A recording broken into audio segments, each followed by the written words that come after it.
5. osa. Raudmets. Raagus puuladvad, kõle taevas, kahk ja sudu. Kaugusest kostub hundi julgu ja pea kohal tiirlevad kaarnad. Meis ja Fenandro on jõudnud raudmetsa. Ristteel olles mõtisklevad mehed, kumbale poole minna. Kas läände Kadaveri kantsi poole või itta Uluverre? See kants kõlab ju küll hirmutavalt. Pigem lähme Uluverre ja võtame väiksed joogid enne teekonna jätkamist. Paar tundi hiljem jõuavadki nad Uluverre. Neid õõvastab küla kõhedus. Tallis olevad hobused on kõik süsimustad. Talli omanik on 1 jala ja 3 käega ning ta piitsutab hobuseid. Mööduvad mungad lehkavad uriini järele. Isver, siin on ju nii jube. Lähme parem kõrtsu ja võtame joogipooljast. Kui Fenandro ja mehis kõrtsus rahulikult pullipiima kaeramõdu naudivad ja oma seiklustest vestlevad, kuulab nende juttu pealt salapärane kaputsiga kelm. Ta istub üksi, teritab nuga ja näksib kõrvedat kartulikoort. Ta kuuleb sõnu kraar ja tulelohe ning tõuseb püsti ja liipab Fenandro ja mehise laua juurde. Ta lööb oma noa Fenandro sõrmede vahelisse lauaprakku ning lausub. Vabandust, härrad. Ei suutnud end ohjeldada ning pidin teie juttu pealt kuulama. Kuulsin nime kraar ja tulelohe ja et teda maha lööma minna kavatsete. Teie õnneks tean ma temast nii mõndagi. Ka seda, et tema tapmiseks vajate surnu maailma maagilist saud, mille saate vaid siis, kui isand Kadaveri kantsist selle varastate. Pakun teile oma abi, kuna mul on ka seal vaja mõningaid asju ajada. Kes kurat sa oled ja kuidas me teame, et sa ei valeta? Küsitleb Fenandro. Mees võtab kaputsi eest. Mina olen Kaius ning tõmbab noa lauast välja. Ja mina ei valeta. Mehis küsib kergeusklikult. Mida sa Kadaveri kantsi kohta veel öelda oskad? See on ohtlik paik. Elavad surnud ja muud säärast. Aga teie, härrad, ei paista olevat papist poisid, vastab Kaius. Mehis sõnab. Seda küll. Hetk hiljem valmistuvad Fenandro ja mehis kantsi poole rännuks. Ei kusagilt ilmub välja musta koheva karvalise täkuga Kaius. No mehed, kas lähme?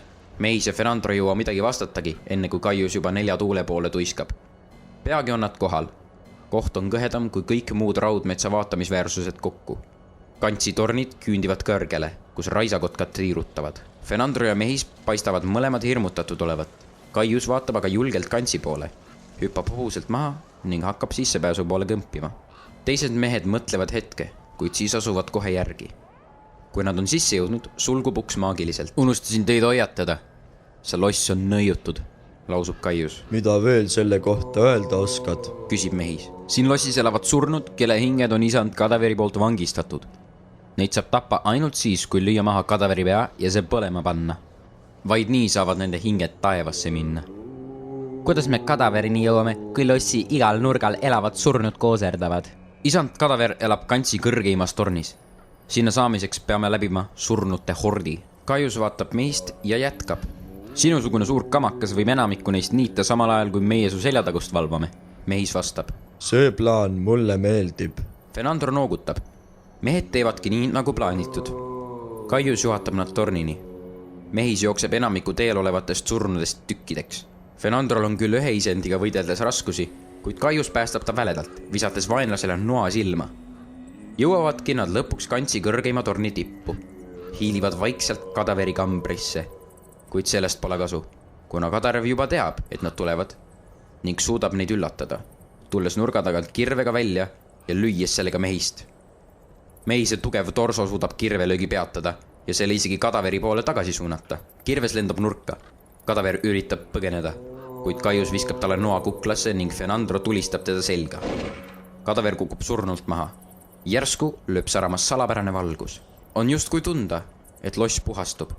Hinged rändavad taevasse. Kui valgus hajub, on Kaius koos Kadaveri sauaga kadunud. Fenandro ja mehis küll algul otsivad teda, aga ega nad kaua seal kantsis olla ka ei taha ning asuvad peagi tagasi teele. Olles lossist välja jõudnud, kuulevad nad heinamülka tagant ähkimist ja puhkimist. Nad lähevad asja uurima ja leiavad kägaras verise mehe. Fenandro ütleb.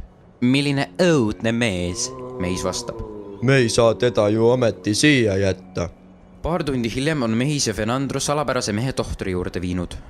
Tohter tuleb mehise ja Fenandroga rääkima. Teie sõbral ei ole midagi viga. Mehis vastu. Kuidas nii? Alles nägime teda ju üleni verisena. Tohter ütleb. Mina ei tea, mida teie nägite, aga mina näen, et teie sõbral on kõik korras ja võiksite kohugi puhkama viia, kuna ta tundus vaid väsinud olevat.